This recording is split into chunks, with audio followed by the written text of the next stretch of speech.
Alright guys, welcome back to the channel. It's Maddie here. Today we're actually talking metagame. It's been a few days since we actually discussed the metagame. This past week I've kind of talked about things other than the current state of the meta. The main reason why I haven't actually discussed things is because we really thought, up until a couple of days ago, we thought we would be getting a refreshed metagame with the new booster pack coming out. As it turns out, we will not be getting new cards in this new booster pack. That premium EX set that is releasing on the 30th is mostly reprints. I think it's confirmed that we're not really getting any new cards. That is definitely disappointing to a lot of people. We've covered it over the last 2 days in the videos that we've uploaded. But I do think that the metagame will change going into next month, right? So theoretically speaking, we have the exact same card pool as we've had the month prior. So throughout September, people have been a little bit negative towards the overall mindset of the metagame. I think people's perceptions have been sort of immediately, I guess, formed based off of what happened early on this season and the quick dominance of Suicune and Greninja, and the fact that that deck is not only very dominant, but a deck that not a lot of people either like to play or play against. I totally understand people's negativity towards this season's metagame, but one thing is for sure is that the metagame right now at the end of the season is a lot different than it was at the beginning of the season. Last night we played ranked battles, and I would say that we played probably 20 plus games on stream. Shout out to everybody that joined the live stream. Shout out to all of the channel members. But basically throughout all of those games, we played maybe 1 or 2 Suicunes. Especially higher up on the ranked ladder, Suicune is not nearly as popular as you might think. And if you take a look at the tournament results over this past week as well, you would see that Suicune actually didn't really win any of the tournaments. So what's going on here? We're going to cover it. We're going to talk about all of the meta changes that have happened over the last week or so that we didn't really get to cover earlier this week. And then also kind of doing a little bit of a forecast, right? One of the big things that I think a lot of people are expecting is to have the exact same metagame throughout next season as we had this season. That is not the case. I promise you it will not be the case. We'll go into that in a little bit more detail later in this video. But anyway, let's take a look at some results for some tournaments. This is Friday. Normally we cover the best decks for ranked mode on, or for ranked battles on Fridays, but you know, the ranked season ends in like 1 or 2 days, right? So we made a video last Friday. I think all of those decks really still do apply. There are some new inclusions, some new things going on. We'll cover it here in this video, but for now, definitely sit back, relax, and don't forget to like and subscribe. But let's dive right into it. So the first tournament is going to be the Frog EX Weekly Cup. So this tournament, again, all of the tournaments we're going to take a look at have, 200 or so plus players, all really relevant information to take a look at over this past week. So Giratina and Darkrai. This tournament's actually still going on, so this is only the first day of competition. Day 2, like final cut, we'll wrap up, I guess probably later today or maybe tomorrow. But this is the first day of competition. These are the results, right? As we see, Giratina Darkrai at the first and second spot. There is a Suicune here, a Buzzwole Suicune, a couple more Giratina Darkrai's, Silvally Rampardos, Espeon, even Tapu Koko Pikachu. And if we go down here, Pikachu and Oricorio, there's a lot of different lightning decks in the format right now. Some Guzzlords as we keep going down, as well as a Solgaleo and Decidueye. There's a lot of different decks. Way more decks than people might assume are very viable in this current metagame. One thing that we've seen over the last basically week to 2 weeks is that Suicune has been almost completely over, I don't even know what the word would be. It's been taken over at the top of the metagame by Giratina and Darkrai. So Giratina Darkrai, not the most played deck, as we see if we go and take a look at the metagame, we'll see that it is almost closely tied though, 24% and 20%, very top-heavy metagame, at least in some of these online competitions. But if you take a look at the win rates here, look at this win rate from Suicune. This is something that we're actually seeing very commonly recently, right? 48% win rate for Suicune. That is not very good for a deck that is 24% of the metagame. This is the trend. This is actually what's been going on as we kind of really roll into this 4th week. This entire metagame, even though at the beginning of the season was almost entirely just Suicune dominating every deck list, it has turned into being an anti-Suicune metagame. This development, I believe, will continue going into next month. What we can expect is that Suicune will likely remain as one of the most played decks, but one thing is for sure is that it is not well positioned right now currently in the metagame. If we take a look at basically every other deck that sees play, in the format right now, every other deck seemingly actually has a strong matchup spread into Suicune. Giratina Darkrai, one of the few decks that has always had a good matchup into Suicune and Greninja. Guzzlord as well, one of the premier counter decks. Flareon and Eevee, a deck list that can 1-hit KO Suicune, very fast-paced. Theoretically speaking, always has a pretty decent shot into Suicune. Alolan Exeggutor. This is a very similar deck here. The Exeggutor decks are actually very similar to Decidueye. Let's take a look here at an example of this deck list as well. It didn't do great in this tournament as a sample size for sure. But this deck list here, I've been seeing it all over the ranked ladder with Will, just 2 Execute, 2 Alolan Exeggutor, and then, of course, 2 of the Exeggutor EX. This is another deck that's built actually very similarly to Decidueye. Instead of being a Stage 2 deck, it's a Stage 1 deck, but they function very, very similarly. These are big, high HP grass-type Pokemon that really don't rely on any other bench Pokemon, right? When you're playing this deck list, you can have just 1 Exeggutor in the active spot. We have 2 Ericas, and we have Leaf Cape as well. Repels in the deck list with Will. It just combines to be a deck list that functions very similar to Decidueye, where you just have a single Pokemon in the active spot, and basically Suicune doesn't have anything that they can do against you other than damage your active Pokemon. But because we're such a fast-paced deck list, and with a Alolan Exeggutor, we can actually one-hit KO Suicune, this is a deck that is basically built to KO Suicune. It's actually crazy. One Memory Light I really like for those niche scenarios where we do evolve into a Alolan Exeggutor on our second turn, especially going first. We can actually attach the Memory Light and then use Growth Spurt so that we can attack turn 2 with a Alolan Exeggutor. A really, really fun strategy there, a really creative deck list. Again, 1 Guzma, 1 Repel, Iono as well. Iono, a really good card in really any Stage 1 deck, even though Stage 1 Pokemon don't see that much play in Pokemon Pocket. Iono traditionally is actually a really strong card in the in any deck that's playing a Stage 1 Pokemon. But a really interesting deck list, a really interesting example. Being a Grass-type Pokemon, having a lot of HP, being able to one-hit KO is actually going to be a valuable thing into Giratina Darkrai. We actually see that pretty consistently. Decidueye and really all of these grass-type decks traditionally have good matchups into Giratina Darkrai as well. What we are seeing is sort of a deviation from the traditional grass-type decks being basically just Buzzwole to now being these sort of really strong, sort of solo contenders just in the active spot. No bench Pokemon means less damage that Suicune can attack. Really nothing for Greninja to do other than ping the active, but with Ericas with the high HP with Leaf Cape, we're actually just soaking up a ton of damage. Suicune right now is incredibly reliant on that Giratina. If Suicune doesn't get the Giratina out early and they don't, go back-to-back Broken Space Bellows and kind of set up that Giratina, they really don't have enough damage potential to win against most of these matchups in the game right now. Very, very interesting to take note of. Sylveon and Espeon is actually back up on the rise. This is a deck list that is overwhelmingly consistent, even though theoretically speaking, it does not have a great matchup into Guzzlord or Giratina Darkrai. It is a deck list that, because it's so consistent, it actually ends up being a pretty strong option, especially into a lot of these lightning-type decks. Traditionally, Espeon and Sylveon has been very, very relevant against all of those different lightning-type decks. They just don't deal that much damage, and Espeon and Sylveon heals a whole bunch, right? So that matchup theoretically is pretty strong for Espeon and Sylveon. But yes, a ton of different lightning-type decks. Raichu is still seeing a little bit of play. Oricorio is making a little bit more of a rise in the format right now, namely because Giratina Darkrai is seeing more play. I've been saying it time and time again, against Suicune and Greninja specifically, Oricorio really isn't that strong of a deck list, but that strong of a card because Greninja can kind of just farm you. But against Giratina Darkrai and against Guzzlord, they don't have that many options, especially if you're playing Guzma and some healing cards. Oricorio can actually be really good in a lot of those matchups. But a lot of different lightning type decks are split up, right? We have Tapu Koko Oricorio, we have Tapu Koko Pikachu, we have Silvally Zeraora, which has continually been a relevant deck. Raichu is still seeing some play, however, it has fallen off a little bit just based around its matchups against a lot of the other top decks of the format, like this lightning type deck, like Flareon, like Espeon, like Guzzlord, like Giratina Darkrai. I mean, these are matchups that we don't love. So the Raichu stuff is actually really specifically strong into Suicune, but as we see, the metagame right now is actually being dominated by things that aren't necessarily Suicune. Here's a Pikachu Oricorio deck that I actually really like that we've been seeing more and more play recently. This is going to be sort of a, kind of a Pikachu deck, playing one Circle Circuit Pikachu, but one of the Thunderbolt Pikachu as well. So this is the one from Genetic Apex that is also getting reprinted in this new set, which is actually a pretty big deal. But then we have the Thunderbolt Pikachu, which deals 150 damage. Very, very relevant. 1 Pichu here, 2 Zeraora, 2 Oricorio, and we are playing Guzma. So the whole idea with this deck list is that we can actually use Oricorio to kind of stall and play the slow game into things like Guzzlord, into Giratina Darkrai, and then, of course, use Pikachu EX with Thunderbolt to basically start getting set up and then taking one at KOs. A really, really good option there into Giratina Darkrai for sure. Zeraora and Circle Circuit Pikachu are going to be really aggressive options to contend in the Suicune matchup. A really fun deck list. One of my favorite decks, really, that we have seen so far this season. And a deck list that is really kind of popping up at the very end of this season, right? We're basically 4 weeks in, so it's crazy to see that new decks are still popping up, still becoming more and more relevant. Again, something like this, I think, has a lot of potential. Not to mention, of course, Raichu EX, which is going to be coming here in the promo event on October 6th. We'll talk about that here at the end of the video. But yeah, this is definitely one example of a deck list that I think has a lot of potential going into what is now a completely different metagame than it was at the beginning of the season, which is definitely pretty cool. So anyway, that's one thing to keep your mind on for sure as well.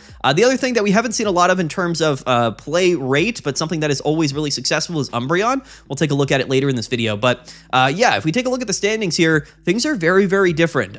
Very much more spread out. I think there's a lot of different potential in terms of which decks you should be playing right now. Buzzwole is still an interesting contender. This is a deck that, you know, theoretically speaking, is really good into Guzzlord and Giratina Darkrai. So, you know, Buzzwole is a very, very strong option. Again, it's not something that loves playing Suicune. It relies on benching a bunch of Pokemon, and of course, Greninja, Cyrus stuff can kind of move around and really disrupt this deck to a pretty heavy degree. But against Giratina Darkrai, against Guzzlord, you know, decks that are, again, weak to Grass type, you know, Buzzwole's so good in those matchups, right? It really is. And again, there's just so many strong decks in the game right now that as this meta has developed, as time has gone on, things have really evened out. And the opportunities for so many different decks right now are a lot higher than they were at the beginning of the season. We have way more variants, way more options, and realistically, I think that this metagame has actually evolved into being something that is quite fun to play. So anyway, Buzzwole is still a contending option. Silvally Rampardos is an interesting one. There was a time going into probably the second to third week of this secluded spring season that Rampardos and Silvally was actually a really strong option, mainly as a counter to the counterplay options of all of those lightning decks that we're seeing play before, you know, a lot of the grass type stuff really started to emerge, like Decidueye, like Buzzwole, and of course like Exeggutor. This is still not a bad deck list whatsoever. One of my favorite decks in the game right now. Not only that, but mentioning like the deck that we've been playing on stream being Silvally and Giratina, a deck list that again just doesn't really see a lot of play in a tournament setting, but in a ranked setting has been absolutely phenomenal for us over the last 2 weeks. A really, really strong deck list as well. Let's take a look here at another tournament if we can move forward here to the Imperium's tournament. That was, again, just a few days ago. We see Giratina Darkrai won this tournament as well, and then in second place, again, is that Pikachu Oricorio deck. So, you know, this deck list here that we just took a look at is a very, very valuable contending option. A couple Suicunes here at third and fourth place, but another Giratina Darkrai. So this is another tournament that Giratina Darkrai has won. Again, right now, Giratina Darkrai really does seem to be the deck that will probably end up being the most played deck in the next week or two, just because it's becoming so dominant, and that might not be something that a lot of people love to hear, but to be fair, Giratina Darkrai is a deck that has a lot of counterplay available to it, right? There's so many different cards in the game, so many different decks in the game that are strong into Giratina Darkrai. If Giratina and Darkrai takes over the meta share positioning at the top of the meta that Suicune did, then theoretically speaking, it completely opens up an entire new world of counter meta development that we'll likely be able to see over this next week. So a really, really fun inclusion, right? What we saw at the beginning of the season was Suicune had a much higher, you know, meta share, a much higher usage rate than Giratina Darkrai did, but if eventually both of those decks end up evening out, if they both end up coming to about 20% meta share, then we have two different decks that are kind of split down the middle, and that actually opens up a lot more creativity and a lot more options in terms of which decks can insert themselves as viable counter meta options, right? And theoretically speaking, there will be a deck list out there that is both strong into Giratina Darkrai and Suicune, and that is a deck list that, of course, always has the potential to pop off sometime this season. We will continue to search for the best decks, for the best options. Giratina Darkrai is still a very, very quality deck list. Again, people are always going to gravitate to it because it's so consistent, and because so many people are still playing Suicune, Giratina Darkrai continues to be a really strong option. But one deck that I really love right now, that I would love to see more of as the season goes on, is going to be Umbreon. Umbreon is a deck list that, theoretically speaking, does hard wall Giratina and Darkrai. The Dark Binding Umbreon here, the non-EX one, actually completely stops your opponent from being able to attack with basic Pokemon, and that is, of course, very, very relevant. Umbreon EX allows you to finish games. We have Darkrai EX for some additional damage. We have EV Bags. We have Red to deal a whole bunch more damage than you otherwise would be able to. This is a very, very unique deck, right? I mean, think about it. Right now, Umbreon, Dragonite, Exeggutor, Pikachu. There's so many cards that are better right now this season than they ever have been in any previous seasons, and these are decks that people love playing. They really, really do. Again, guys, the metagame right now, at the end of the fourth week of Secluded Springs, even though, of course, many people have written off this metagame, these are decks that are going to carry over into next season, and I think make a really, really creative environment in terms of a competitive setting. So keep that in mind, guys. There's so many options. New decks are being interjected into the metagame basically every day. We're going to go ahead and we're going to make sure that we cover it throughout this next month as well.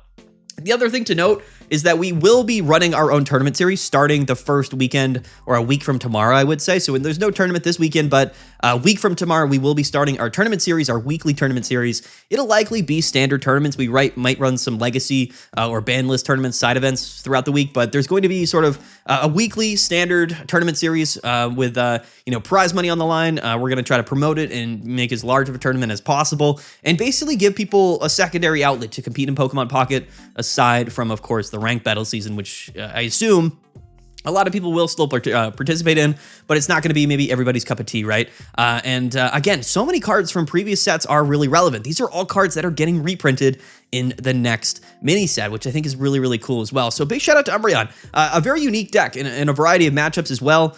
We are weak to grass, right? So that's the other thing. Grass type decks have risen up. So a deck list like this is definitely a meta call towards things like Guzzlord or Giratina Darkrai. But in a lot of other scenarios, this is a deck that if you hit the right matchups can be extremely valuable, right? From a competitive setting. So I really love Umbreon. I think it has a lot of potential going into the season for sure. Let's take a look here at Flareon, just sort of a more recent Flareon deck.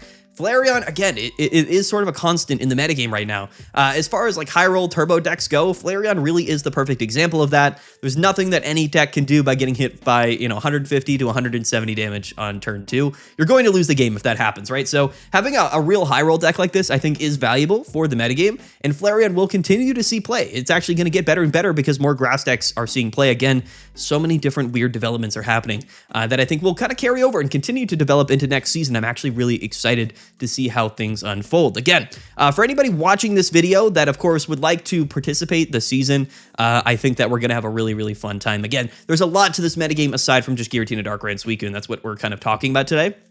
But yeah, anyway, look at this player here. Went 7-3 playing Oricorio and Silvally. This is a really fun deck. So this is kind of Turbo Silvally with Oricorio. This is kind of the OG. This deck's been around for quite some time. They're actually not playing Guzma, which I find to be interesting, especially with Giratina Darkrai being so relevant. But this is sort of a shell, right? Silvally is one of the more uniquely positioned cards this season. It's something that can actually just hold its own in the active spot with no other Pokemon on the bench, which is really valuable into Suicune. But with Red and, of course, with Oricorio, we're also kind of poised to be quite well into Giratina Darkrai, which is another really relevant thing to keep in mind. So many different decks, so many different potentials right now. One of my favorite things that have popped up recently in this metagame is actually going to be sort of this Snorlax Darkrai, what they call sort of the daycare deck. So this is basically a mashup of a bunch of different baby Pokemon with Arceus, with Darkrai, and Snorlax. The whole idea of this deck is to basically utilize these baby Pokemon to set up something, right? And basically, if we are at least able to attack with either Arceus or Darkrai on turn 2, or maybe Snorlax on turn 3, one copy of Red in the deck, theoretically speaking, we can take down anything in the game. This is a very, very interesting deck, not unlike anything we've ever seen in Pokemon Pocket, and it is becoming more and more relevant as time goes on. I know some people in our Discord server have been playing this deck, and they've been doing quite well with it in tournaments and on the rank ladder. So just another unique example. These are all perfectly meta-relevant deck lists, guys. We even have Greninja Oricorio. This is something that could pop up potentially even with Suicune, right? So this is actually Suicune Greninja with Oricorio, but not Giratina, and we are playing Gyarados and stuff, right? So this is going to be a deck that is phenomenal into Giratina Darkrai. The Greninja Oricorio combo with Gyarados has traditionally been almost basically an auto win into Giratina Darkrai. History has told us that this is actually the best deck to play if you want to beat Giratina Darkrai, so it's always something. This is a deck list, again, that I never really saw. Again, without Giratina, it's unique, it's fun, and I think it has a real position in the metagame, guys. There's so much creativity happening that we really have to just sort of see how things develop here. Amu from Japan, 5-3 playing Gyarados. This is Gyarados with Miltank, guys. This is a Miltank Gyarados deck. This actually kind of makes a lot of sense to me because Miltank can survive in the active spot for only 1 energy. We have Misties on the backline with Gyarados. This is actually a crazy deck. This deck list actually makes a lot of sense to me. I love it. I love this deck list. I really do. Zangoose as well. Just a crazy, crazy thing here, guys. I don't even know what's happening anymore. Irida can heal Miltank as well. We have Rocky Helmets. We have Repels for the early game. I love this deck. I really do. Maybe Gyarados makes a return. Who knows? Who knows, guys? I mean, the potential for next season is way higher than other people think. I know a lot of people are kind of dooming and glooming right now just because, of course, we're not getting new cards this booster pack, but trust me, the metagame will continue to develop. I've said it a million times in this video, but it really will. Let's take a look at the metagame here. So as we see, Suicune and Greninja was about 51%, while Giratina Darkrai was 48%, Guzzlord 47%. So a very interesting, actually, data here. As we scroll down, a lot of the well-performing decks are decks that barely saw really any play. Nothing really did well here in terms of the most played deck lists, the highest is Suicune at about 51%, but that's again a very small sample there. Alolan Exeggutor, right, went 11 and 10, which is not bad. If we go down here, Espeon Sylveon went 9 and 5. Umbreon went 10 and 5, an incredible record for Umbreon, right? So this Gyarados went 5 and 3. There's so much interesting stuff going on. It is just a completely different world here. I think we're really on like the precipice, if that's a word. I think, is that the word? I don't know. We're at like the pinnacle right now where things are really going to just turn into something completely different. I really think so. Hopefully our tournament series in this upcoming month is going to give people the opportunity to move the meta forward, to push the metagame forward, develop new decks, kind of make things shine. Really, all it takes is for one deck, a new deck, to really pop up and do well in a large tournament, and really give people the opportunity to play that deck and to really start, changing the metagame with it. You know what I mean? So that's what I'm really hoping with the tournaments. I would encourage really everybody to really try something creative in these tournaments. Of course, try to win, play something competitive, but there's a lot of room for different deck lists and competitive decks to really rise up and be really relevant. Let's take a look here at the Jules Pabsby Cup, right? So again, Giratina, Darkrai dominating. I mean, literally 3 of the top 3 players are Giratina and Darkrai. So again, all 3 of these tournaments, Suicune, nowhere to be seen at the top of the standings. Tapu Koko or Oricorio, this is another pretty relevant lightning type deck that, again, was kind of put in place specifically to counter things like Suicune and Giratina collectively. I still think it's a pretty valuable option as well. Tapu Koko traditionally is, again, one of those few Pokemon that can hold its own just alone in the active spot against Suicune. And then Oricorio, again, just going to be really good into Giratina Darkrai. One of my favorite decks.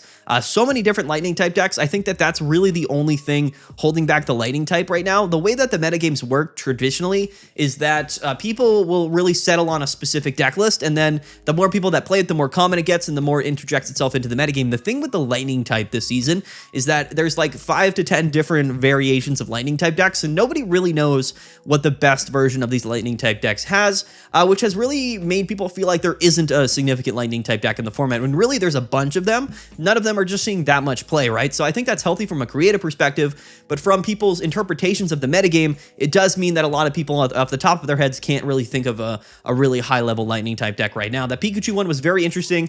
Raichu, again, still an interesting deck. Tapu Koko or Oricorio. Silvally Zeraora is another one. There really is a handful of lightning type decks right now that are all fairly well positioned in this current metagame. This is just one example of them. Okay, here we go. Exeggutor. This Exeggutor player went 9 and 1. So even though it got 5th place here, it went 9 and 1. That's the best record out of any of these deck lists. Even the first place player going 10 and 2, 9 and 1 with Exeggutor, guys. This is a real deck list. This is a real thing in the metagame. This is not a meme deck list. This is something that will interject itself into the metagame. It'll continue to develop. It'll continue to see more play as we go into the next season. Just an interesting inclusion. Just a massive development in the metagame that nobody really saw coming. Decidueye does still exist, quite frankly, so this is something that a lot of people were pretty high on. This was a deck list that we showcased last week as something that really kind of threw itself in there, that can contend against Giratina, Darkrai, and Suicune collectively. Also good against Guzzlord. I think that the Exeggutor deck does fill a similar niche while being a little bit more consistent, but Decidueye here does have the ability to play 2 Lily and 2 Ericas and Leaf Cape. So this is a deck that can struggle against, of course, certain fire-type decks like Flareon or Charizard if it ever ends up coming back to the metagame, but also Silvally can be a difficult thing to work around just because Silvally can usually get a couple attacks off on Decidueye. With Rocky Helmet in red, it's actually pretty easy to 2-hit KO Decidueye, and they can't 1-hit KO Silvally, right? So that's pretty relevant for sure. I've seen some Decidueye decks play how, but that's not something that I'm super high on. So yes, I think that Decidueye was really important in the metagame, and I think it has actually shifted the viability of a lot of different decks around, but it does kind of seem to me that Exeggutor once again might be kind of filling in for that position as, that sort of standalone, really strong, annoying to deal with, sort of solo grass Pokemon in the active spot. Again, going to be hitting for weakness on those Darkrai's, going to be really annoying to deal with if you're Giratina Darkrai, but also Suicune, right? A lot of healing, a lot of HP, and a lot of really early damage from Exeggutor. Decidueye more of a mid to late game deck list, but still a valuable option as well. Turbo Arceus down here. Dragonite is another interesting one. Let's talk a little bit about Dragonite, because I think that Dragonite is still quality. I think it's still a totally quality deck list. I think that pure high roll decks like this struggle a bit more with Giratina Darkrai. Giratina Darkrai is a deck that is also really phenomenal in the late game, and it's consistent. The thing with Giratina Darkrai is that it sets up 2 Pokemon at once, and I think that the rise of Giratina Darkrai in this past week has really made Dragonite probably feel a little bit less viable than it was in previous weeks. But theoretically, this is a deck that is actually strong into Suicune as well, which is kind of interesting. But it's actually just a totally fine deck list, and I think it'll continue to have a place in the metagame. Again, we don't necessarily love, the Silvally decks or Giratina Darkrai as much, but yeah, still a very, very interesting inclusion into the metagame. Still deserves to be mentioned. There's even a Beedrill deck down here. There's a lot of stuff that just, I guess, is seeing play right now, but maybe just hasn't caught on, and I'm really thinking that it'll have the opportunity to catch on, going into this next season, guys. There's really so many decks. Like, we'll get back into, again, the meta reports and, the tier lists and the best decks or ranked videos going into next week for sure. It's what we do here on the channel. We talk about the metagame. We cover things like that. I want to do my service, pushing the metagame forward, creating a competitive environment and educating people from a competitive setting, right? Going into even this next month, even though we're not getting new cards, you know what I mean? Let's wrap up this video, though, by talking about Raichu a little bit more. We talked about it in yesterday's video. We'll probably make a video sometime next week talking about Raichu specifically and building a bunch of decks with this card, because I think that they actually are releasing this card specifically for one reason, and that is to give us an additional option for something that is both strong into Giratina Darkrai, but also specifically strong into Suicune. I think Raichu actually has a lot of potential. 130 damage for 3 energies. We can play this with things like Pichu with Zero Aura. It's going to function similarly to Arceus in the Arceus Lightning decks. However, we are hitting for weakness on water Pokemon, namely Suicune, so we're going to be able to one-hit KO Suicune a lot more consistently, and that's definitely a really big deal. 150 with weakness for 3 energies is really, really relevant, to be 100% honest with you. The cool thing about this is that we can play Alolan Raichu in the same deck as Raichu, and we can play multiple copies of either. So even though you can only play 1 copy or 2 copies of Pikachu, you can play 3 to 4 copies of an evolution to Pikachu, which I think is going to make the deck even a little bit more consistent. I'm actually really excited about Raichu and its potential. We'll make a video later, probably next week, building decks with this card specifically, because I think that if Raichu really enters the metagame, which is fun because next week it will kind of just throw itself into the metagame and can be something that can be really, really valuable. In fact, it's probably, well, I guess it's more than a week ahead, right? So this next weekend, the tournament coming up is on the 4th. So Raichu actually won't be available, but after the tournament, Raichu will come into the metagame, and then we'll cover it. We'll talk about it. It'll probably have definitely some impact on the relevancy of different decks in the metagame, and I think it has a lot of potential. Yeah, excuse me. 140 HP, 130 damage on this attack, 3 energies. Again, it's 3 lightning, so we can't play this in really any deck other than lightning package decks, but there's so many different lightning Pokemon to pair with Raichu. I think it has definitely a ton of potential. I'm really excited about it. But anyway, guys, there we go. The point of this video was kind of to cover the developments of the metagame over the last few days, over the last week or so, because we haven't really been discussing it. But the one thing I did just want to say again to reiterate is that I know a lot of people aren't super excited about this upcoming season just because we're not getting any new cards. But just because we're not getting new cards doesn't mean the meta won't continue to develop, it won't continue to move forward, and it won't continue to change, because it definitely will. And to prove that, I've been showcasing all of the changes that have happened so far this week, going into the 4th week of this season, right? Things are constantly changing. I know no new cards is a little bit disappointing, but trust me, it's still going to be a fun season. I'm going to have a great time.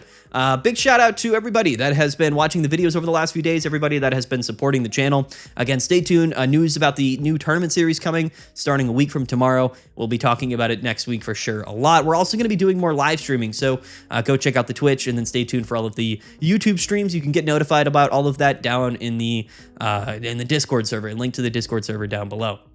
That's really all we have today. We'll probably maybe go live again sometime this weekend, but I don't know if I'll upload any videos. Again, we're going to kind of just sort of teeter out and really wait for this new booster pack to come out. I have some really interesting new video series that are also going to be releasing here this month. Again, just because we're at definitely sort of a retrospective period at the end of the year of first year Pokemon Pocket. So I'm going to be doing like a history of Pokemon Pocket video series, as well as maybe some more, less competitive type content as well going into this month. So, should be really fun. I'm really excited about it. Comment down below what you guys think. I know that the rank season is just about to end, so most people will just be kind of putting the game down for a couple of days and waiting for this new booster pack come out. But I also feel like a lot of new players are going to be coming back to the game, and I think that opens up a lot of potential as well. So we'll have to see. We'll just have to see how things pan out. I'm actually pretty excited for the future of Pokemon Pocket. And again, after October, right, after this next season, we're going to be getting, the Mega Evolution Pokemon and B1 and every, other major game update that's likely going to come, with B1 and that game update. I'm actually just really excited about that as well. So a lot of really cool things are happening to Pokemon Pocket. This month is going to be different than really any other month that we've covered here on the channel, but it's still going to be fun. And I think that the future looks bright for the metagame. We'll continue to move it forward, and we'll definitely be covering it throughout this entire month, even though, it's definitely going to be a little bit of a different scenario. So anyway, guys, peace out. Have a good one. Thank you guys for watching. Try out these deck lists. Good luck to finish off your ranked season. Thank you guys for watching. We'll see you guys soon. And yeah, bye.